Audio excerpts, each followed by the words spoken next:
semua doa di Al-Quran istimewa, ada peruntukannya.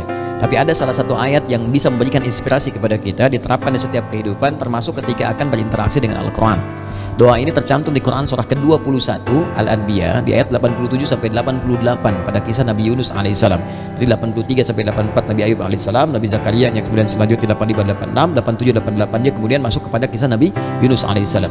Wa dhannuni idh dhahaba mughadiba wa dhanna an lan naqdir alaihi fanada fil dhulumati an la ilaha illa anta subhanaka inni kuntu minadh dhalimin. Nah, ini dawamkan doa ini.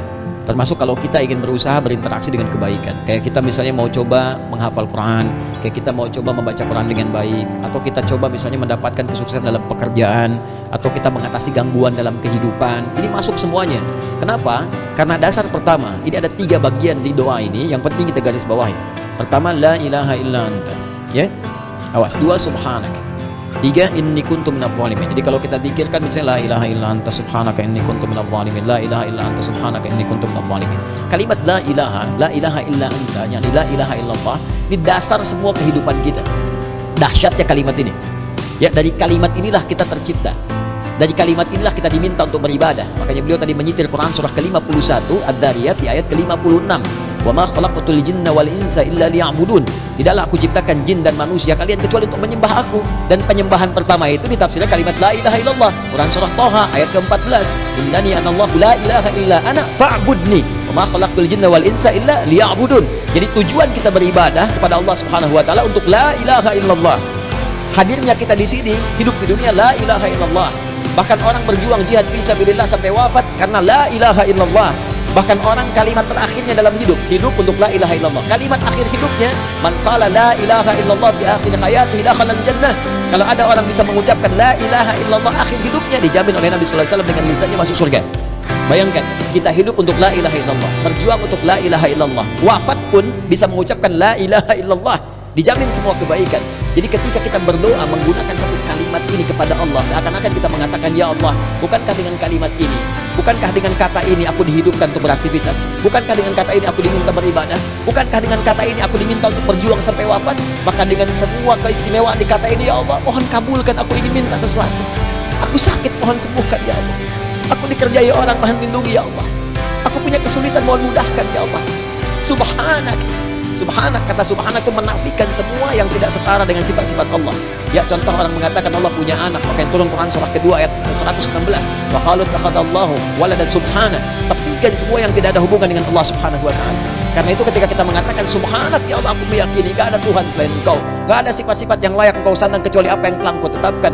Aku mohon ampun, ya Allah, selama ini inni kuntu minadh dhalimin. Aku salah. Aku salah, ya Allah. Aku katakan Tuhan hanya Engkau, tapi aku kadang diperbudak dunia. Aku ikut sesembahan dunia. Aku akhirkan ketika Engkau minta, Engkau panggil sholat, aku mengikuti panggilan dunia. Aku katakan subhanak, Engkau yang maha suci, Engkau yang maha esa, Engkau yang maha agung, tapi aku mengagungkan yang lain. Aku salah, ya Allah. Inni kuntu minadh dhalimin. Aku salah. Nah, kalau kita dawamkan doa ini dalam kehidupan, la ilaha illa anta subhanaka inni kuntu minadh dhalimin, maka satu kalimat ini adalah kalimat yang sangat indah yang bisa mempercepat doa. Tahu dari mana ini semua?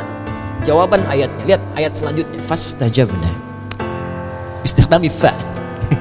Harfu 'athfin rabitin baina syai'aini bila hudud. Cepat. Huruf yang mengikat dua peristiwa dan berlangsung tanpa jeda. Peristiwa pertama berdoa, peristiwa kedua jawaban dari doa. Ya. Wa qul wa fi hadhil ayat min ayat 83 84 kullu fastajabna. Di ayu fastajabna. Pakai fa semuanya. Fa fastajabna, kami akan cepat jawab. Fastajabna, kami akan cepat jawab. Ya. Jadi ketika Yunus alaihissalam memohon kepada Allah, jawaban dari Allah langsung mengatakan, siapa yang mengucapkan man qala la ilaha illa anta subhanaka inni kuntu minadh dhalimin fastajabna. Kami akan jawab, kata Allah Subhanahu wa taala. Ya. Ya, lalu apa yang terjadi kepada Yunus alaihissalam? Fanajainahu minal gham. Ya, kami lepaskan dari kesulitan hidupnya.